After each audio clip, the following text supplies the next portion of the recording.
Welcome back to Prince Reacts Entertainment. This is Darius, and today we'll be going over a video called "What Does Clinical Depression Feel Like?" Major Depression by a creator by named Big No Noah Thomas. I haven't actually reacted to the video yet, but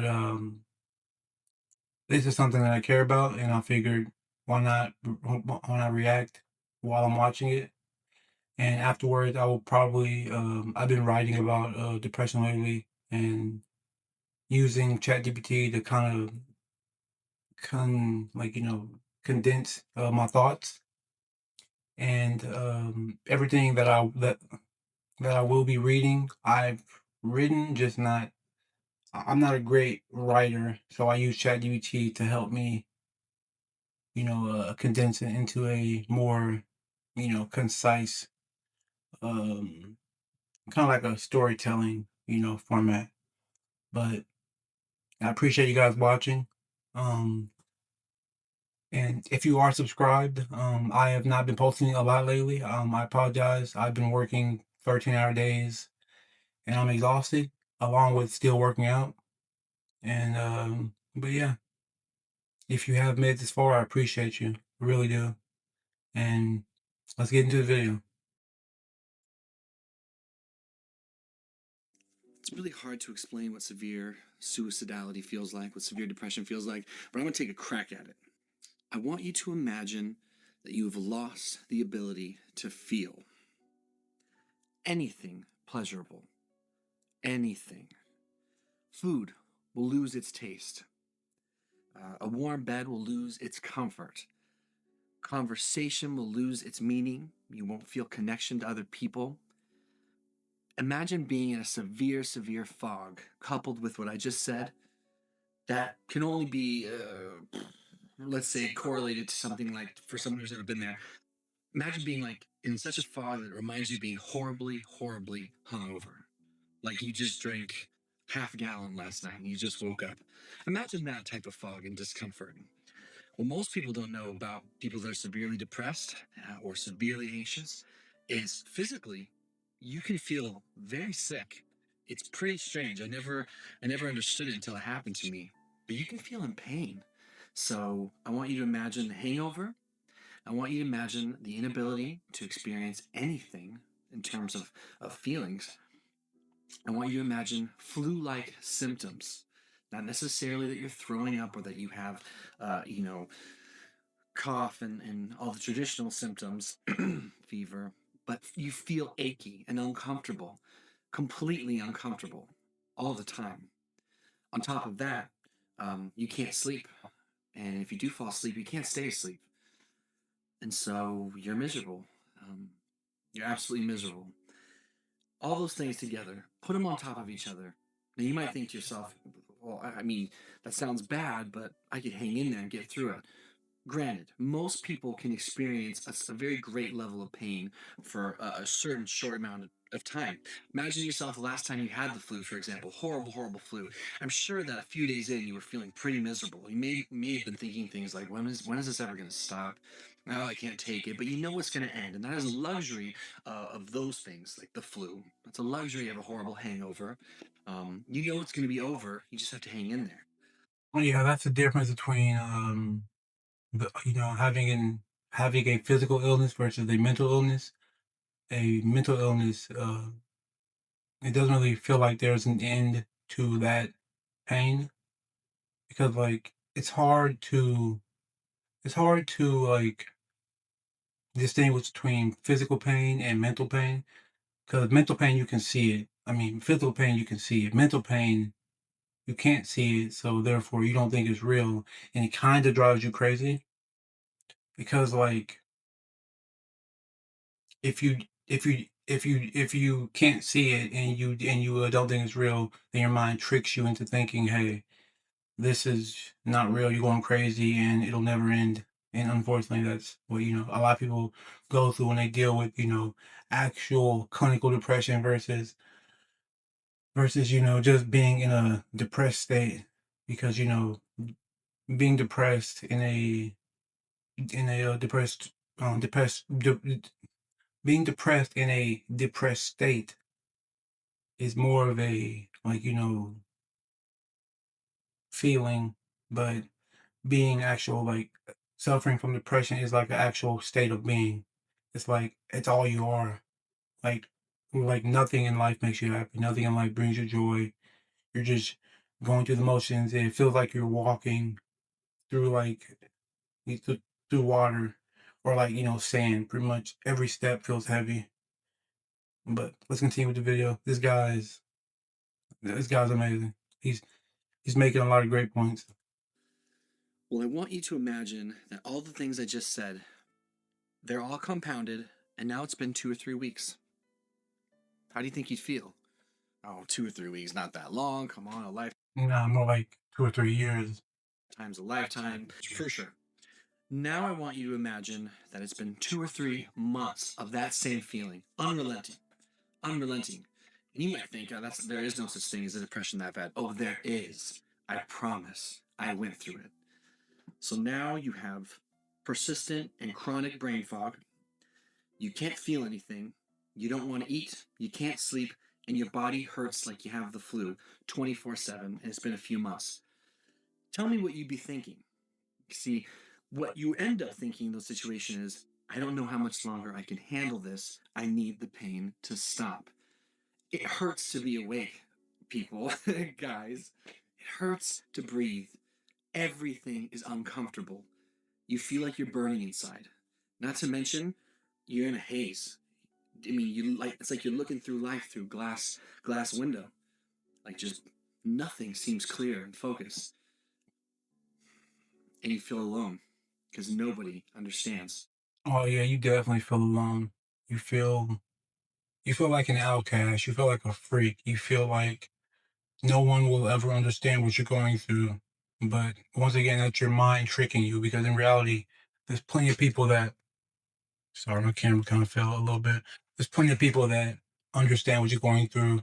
Not exactly because everybody's experience is, of course, different, but like there's enough similarity between each person's, clinical depression to where you shouldn't feel alone, but once again, your mind tricks you into thinking that hey, I'm alone.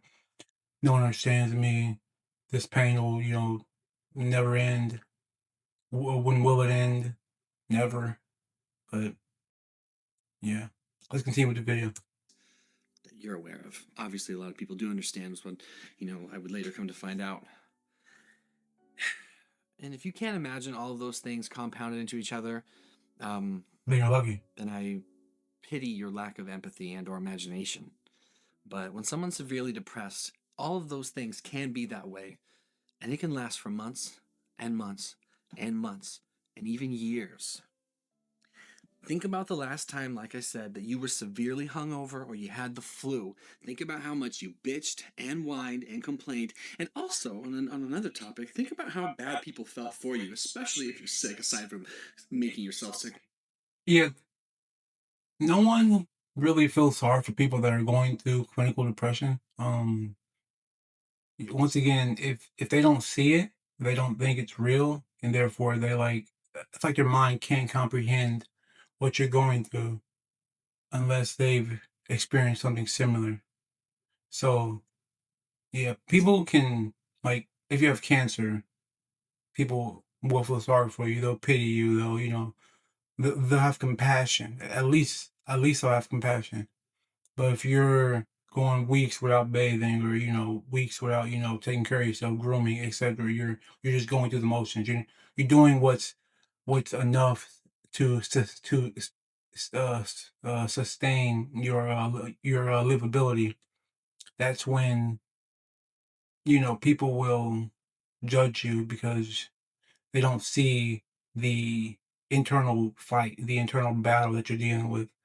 Not only is it in your heart, I mean, in your head, but it's in your heart as well. Like drinking. Think about how much sympathy and compassion people showed you last time you had the flu, a horrible bout with the flu. Oh, I'm so sorry you feel sick, you poor thing. But we don't seem to give the same credit to someone suffering severe depression because not everybody has. And that's the problem. What's going on, guys? So the video you just saw there was actually an excerpt from a video I did a long time ago. And the video was titled Suicide is for the Selfish and Weak. And it was just discussing how people respond to depressed people and to how suicidal they can become, and to the topic of suicidality in general. And in this video, I really just wanted to try and capture what major depression feels like, what severe depression, clinical depression, give it whatever specific title you want. I wanted to talk about what it feels like. And I thought about recording it just right now, present day, but I thought back on that video, the one you just watched, or that portion of that video. I like the simple nature of the way I described severe depression, what it felt like for me. But one thing I didn't mention in that video that was a big part of what major depression feels like was that sense of suicidality, was the constant thinking about ending your own life once things got bad enough, long enough. And one of the most painful aspects of severe depression for me was I was just picturing myself dying all the time. I was constantly imagining myself tossing myself in front of a bus, for example, or if I'd see a wire, I'd imagine myself hanging from it. Scary stuff, scary stuff that haunts me to this day. So what I want you guys to do is in the comments below, I would really genuinely appreciate it if you wrote what clinical depression, what major depression feels like for you. And I want people to click on this video in the future and get so many perspectives and a variety of feelings and outlooks and opinions and find something they can connect to. That's the most important thing to me for this particular video. I want someone who's suffering to be able to read through the comments and or hear what I had to say in the video and relate and not feel alone. And so you can be a part of that just by sharing your experience in the comments below. It would sure mean a lot to me. I know when I was really sick, I would always search for what other people thought and said so I could find community, so I could find something that didn't make me feel like I was all by myself. Let's educate people and let's let them know what. Okay, I'm gonna end the video here. With this guy's video. I don't know his guy's credentials. I know nothing about his channel, but this video was very good. I'm glad that he gave his perspective of what clinical depression feels like. You know, mentally. Seriously, this guy's amazing. I'm going to like and subscribe to his channel. But if you have made this far, uh, I'll probably insert a audio of my recording. I have to be at work in about an hour and a half, so I'm going to try to do this quick. But anyway, thank you for watching, and please like, subscribe, comment, or just let me know your battles with depression and what you've done to, you know, overcome it and cope with the pain. Thank you for watching, and Prince out.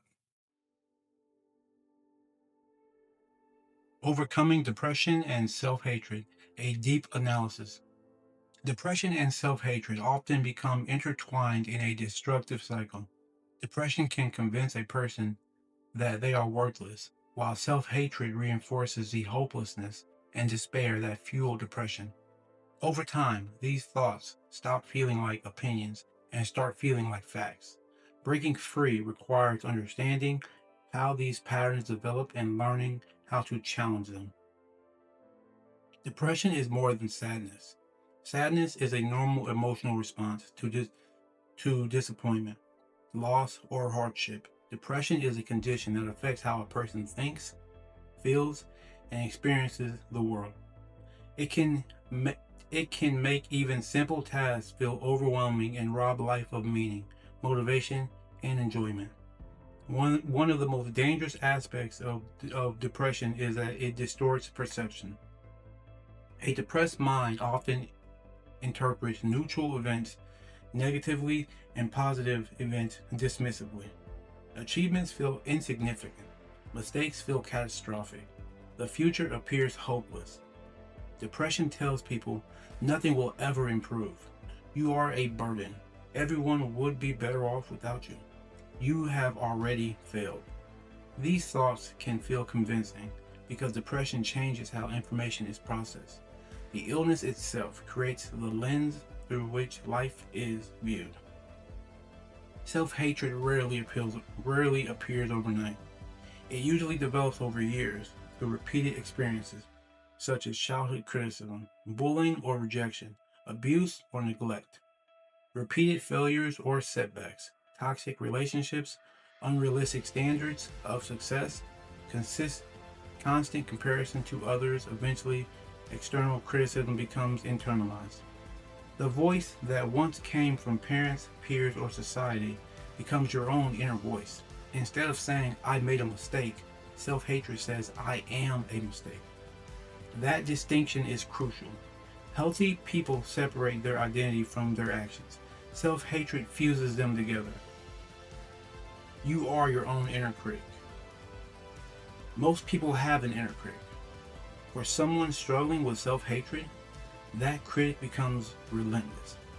Imagine if another person followed you all day saying, you're pathetic, you're ugly, you're a failure, nobody likes you, you'll never succeed.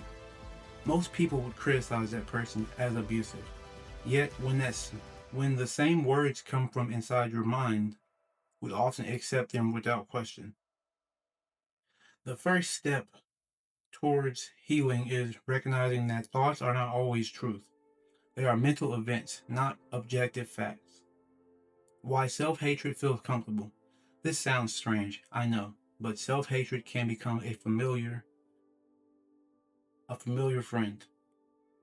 People often cling to negative self-beliefs because they feel predictable. If someone believes that you are worthless, if someone believes they are worthless, every failure seems to confirm that belief. Every success is dismissed as simple luck. The brain prefers consistency, even when that consistency is painful. This is why simply saying love yourself rarely works. Deeply ingrained beliefs cannot be erased by positive affirmations alone. They must be challenged repeatedly through evidence and experiences. The problem with comparison. Modern life encourages constant comparison. Social media shows the best moments of people's lives, their accomplishments, their relationships, their vacations, their achievements. What it doesn't show are their insecurities, their failures, their lonelinesses, and their struggles. A depressed person often compares their entire reality to someone else's highlight reel. This creates an impossible standard. No human being can compete with a carefully curated illusion. One of the biggest misconceptions about self-worth is what comes from achievement. That's why rebuilding self-worth is so important. People often believe, once I lose weight, I'll be happy. Once I make more money, I'll respect myself. Once I get into a relationship, I'll be worthy. But self-worth built solely on achievement is fragile. If your value depends entirely on success, every failure becomes a threat to your identity.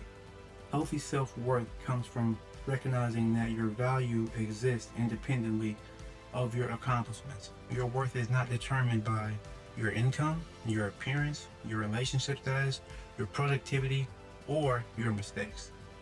These things can influence aspects of your life, but they do not determine your value as a human being. The importance of small victories. Depression often convinces people that only massive achievements matter. In reality, recovery is usually built from small victories. Getting out of bed, taking a shower, going for a walk, cleaning one room, answering a text message, attending therapy, eating a healthy meal, going to the gym. These actions may seem insignificant, but they create momentum. Progress is often invisible while it is happening. Recovery rarely feels dramatic. It often feels like it often feels like slowly reclaiming pieces of oneself. Give yourself self-compassion. Start developing self-compassion. Self-compassion is not self-pity. Self-passion says, my suffering makes me uniquely doomed.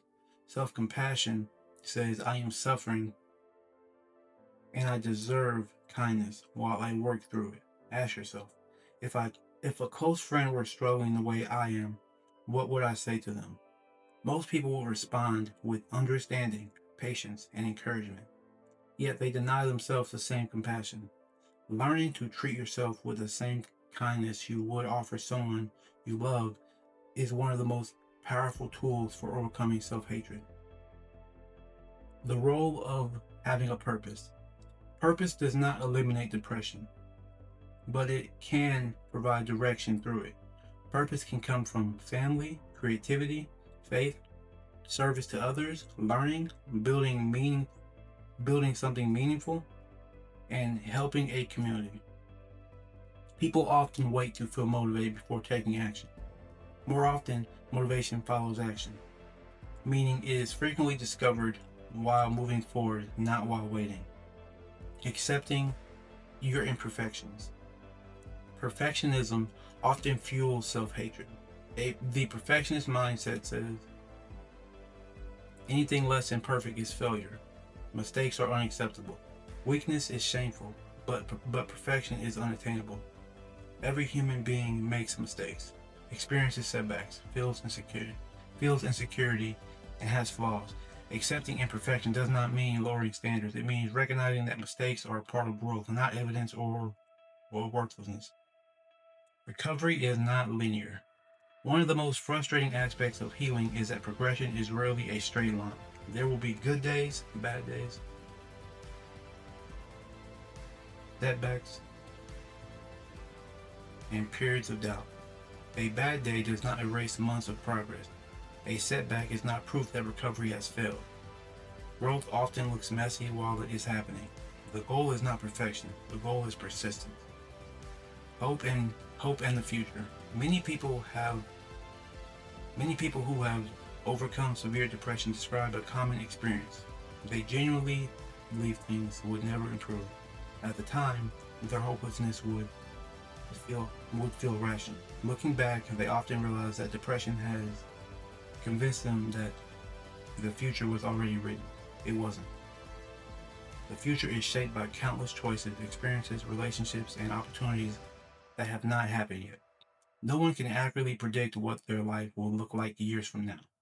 The person you will become in the future may have strength, relationships, confidence, and opportunities that are impossible to see today. Final thoughts.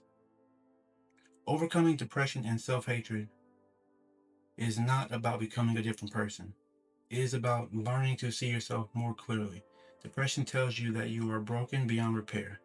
Self-hatred tells you that you are unworthy of love, respect, or happiness. Neither voice is a reliable narrator. Recovery begins when you stop treating every negative thought as the truth and start questioning the story of your mind has been telling you. It continues through small acts of self-respect, meaningful connections, professional support when needed, and the willingness to keep moving forward even when progress feels slow. If you are currently struggling with depression or self-hatred, remember this. The way you feel today is not necessarily the way you will feel forever. Many people who have believed that they had no future eventually build lives together that they never thought possible.